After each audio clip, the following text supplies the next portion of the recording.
የኢየሱስ ክርስቶስ ዕለተ ምጽአት ለየት ባለ ጊዜ ተገድቦለት ቀን ተወስኖለት በዓመት 3 ጊዜ ይከበራል።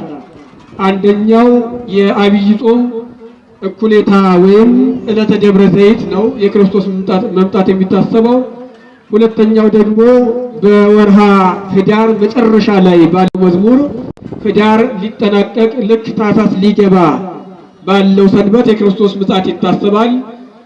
ቅዱስ ያሬድ ነቢያት ሰበኩ በእንተ ምጽአቱ ወሰበኩ በእንተ ርደቱ ብሎ የተናገረው ዝማሬ የሚዘመርበት የሚሰበክበት ጊዜ ስለሆነ ምጽአት ያን ይታሰባል። ሌላኛው ደግሞ በወርሃ ጳጉሜ 5ቱ ቀን የክርስቶስ መምጣት የሚታሰብበት ጊዜ ነው።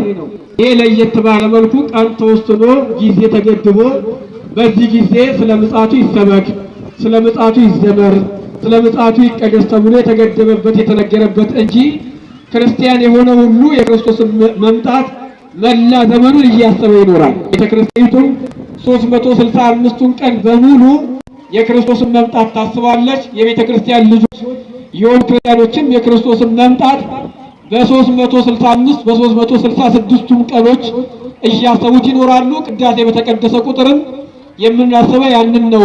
ምጽአትህን እርገትህን እናምናለን፣ ዳግም መምጣትን ተስፋ እናደርጋለን እያለን እንቀድሳለን በቅዳሴያችን። ስለዚህ ክርስቶስ መምጣት የክርስቶስ ወደዚህ ምድር ዳግመኛ በክበበ ትስብእት በግርማ መለኮት መገለጡ ሁሉ ጊዜ በቤተ ክርስቲያን ይነገራል። ለክርስቶስ መምጣት የመጀመሪያ ምጽአት አለው፣ መወለዱ ነው። ሁለተኛው ምጽአት ዳግመኛ ለፍርድ መምጣቱ ነው። በመጀመሪያው ምጽአት ከዚህ ዓለም ካሉ ባለስልጣናት ከነ ሄሮድስ ነው እየሸሸ ነው የመጣው። በሁለተኛው ምጽአት ደግሞ ሰማይና ምድር ከፊቱ እየሸሹለት ነው የመጣው።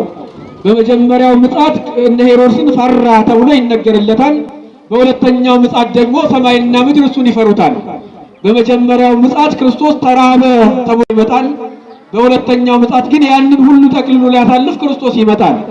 የክርስቶስ መምጣቱ ሁለተኛው ነው እና ለየት ባለ መልኩ በዓመት 3 ጊዜ ከሚታሰብበት መካከል አንደኛው ይህ ነው እንጂ ቤተክርስቲያን ሁሉ ጊዜ የክርስቶስን መምጣት ታስባለች።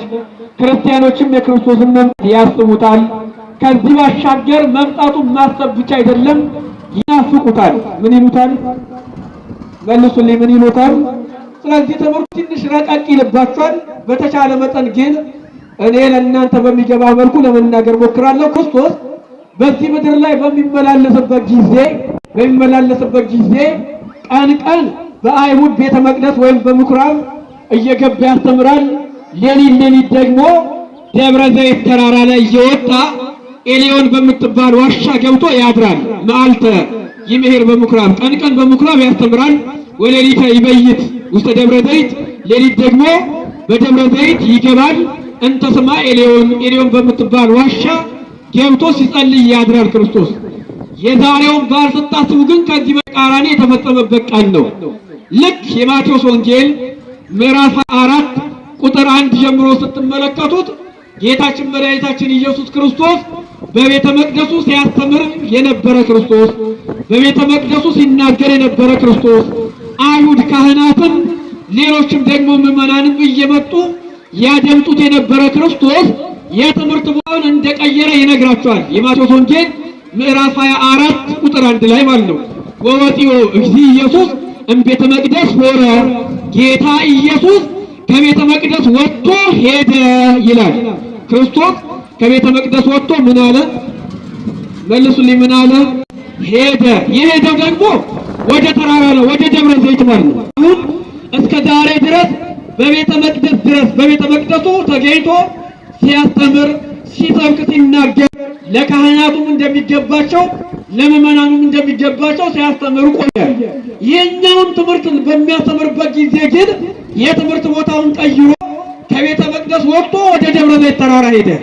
ይህን ትምህርት ያስተምረው ተራራው ላይ ነው ክርስቶስ፣ በቤተ መቅደስ አይደለም። ለምንድን ነው እሱ ክርስቶስ ከቤተ መቅደስ ወጥቶ ወደ ደብረ ዘይት ተራራ ላይ የሄደው? ትምህርቱን ሊያስተምር ብቻ ነው ወይ? ምክንያቱ ምንድነው? በቤተ መቅደስ እንዳይቆይ ያደረገው ነገር ምንድነው የሚለውን በደንብ ለመስማት ሞክሩ። አሁን ያን ጊዜ የነበረውን ታሪክ ዛሬ ላይ ካለው የቤተ መቅደስ አገልግሎት አንፃር በደንብ እንድትመለከቱት መልእክቴን አስተላልፋለሁ። ክርስቶስ በቤተ መቅደስ አስቀድሞ ተገኝቶ ያስተምራቸዋል። ብዙ ጊዜ ግን ያስተምራቸው አያደምጡትም። ለራሳቸው እንደሚገባ ይኖሩ ነበረ። እሱ የሚናገረውን እንደ ግል ሀሳባቸው ይተረጉሙ ነበረ።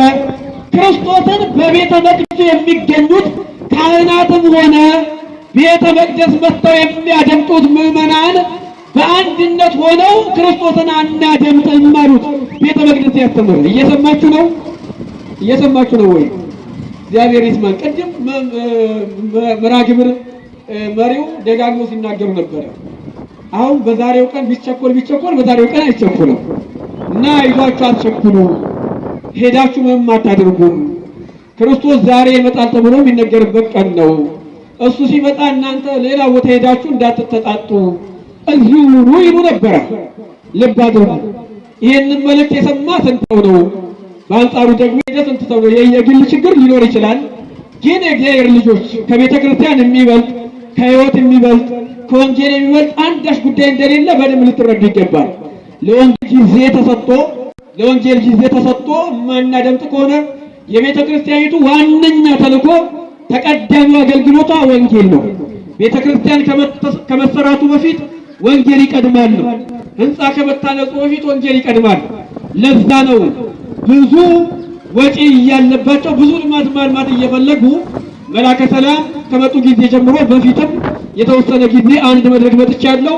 በዚህ አካባቢ ብሎኬት አስተባብረው ለእናንተ መቀመጫ ሰርተው ወንጌል እንድትማሩ እያመቻቹ ያሉት ያለ ምክንያት አይደለም። ወንጌል ነው ተልእኮ።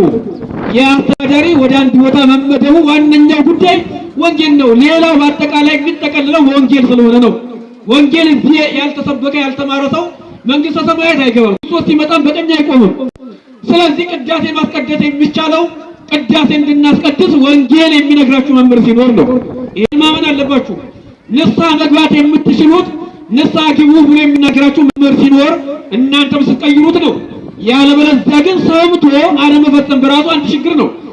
ነብዩ እግዚአብሔር ኢሳይያስ ልዑለ ቃል በትንቢተ ኢሳይያስ ምዕራፍ 26 ላይ በእንተ ፈሪሆትከ ጸነስነ፣ አንተን ስለመፍራታችን ጸነስን ይላል። አሁን ወንድ ልጅ ይጸንሳልን ማለት ነው። በዚህ ትርጓሜ ትምህርት መሰረት ማለት ነው። እናንተ ስለመፍራታችን ጸነስን ይልና ሐመምነሂ ወወለድነ፣ ታመን ወለድን ይላል ኢሳይያስ። አንተን ስለመፍራታችን በሉት ሁላችሁ ተናገሩት እስቲ። አንተን ስለመፍራታችን በሉት። አሁንም ተናገሩ እያልኩ ነው። አንተን ፈርተን በሉ።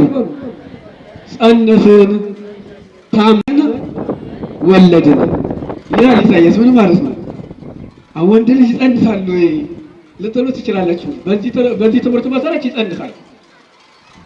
ይሄ ብቻ ይመስላችኋል? የማቴዎስ ወንጌል ምዕራፍ 12 ላይ እንዲህ ወንጌል መማር የማይወድ ጉባኤ እንዲፈታ የሚፈልግ ይሁዳ ተብሎ በትርጓሜ ተቀምጧል።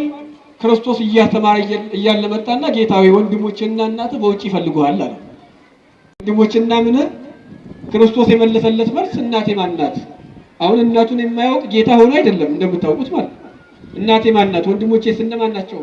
እህቶቼ እነማን ናቸው ብሎ ይጠይቃል። ክርስቶስ ይመልስና ቃሌን የሚሰማ በላከኝም የሚያምን ሰምቶ የሚተገብረው እርሱ ወንድሜም እናቴም እህቴም ነው ይላል ክርስቶስ።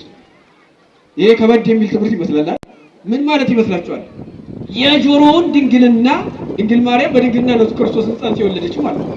በመናፍቃን ክህደት ሳያስደፍር ትክክለኛውን የቤተ ክርስቲያን መልእክትና ትምህርት ሰምቶ የፈጸመ ሰው እሱ እመቤታችን ቅድስት ድንግል ማርያም በድንግልና ጸንሳው ክርስቶስን እንደወለደችው ሁሉ ቃሉም በድንግልና ጸንሶ ክርስቶስ በኩነት ስሙ ቃል ይባላል።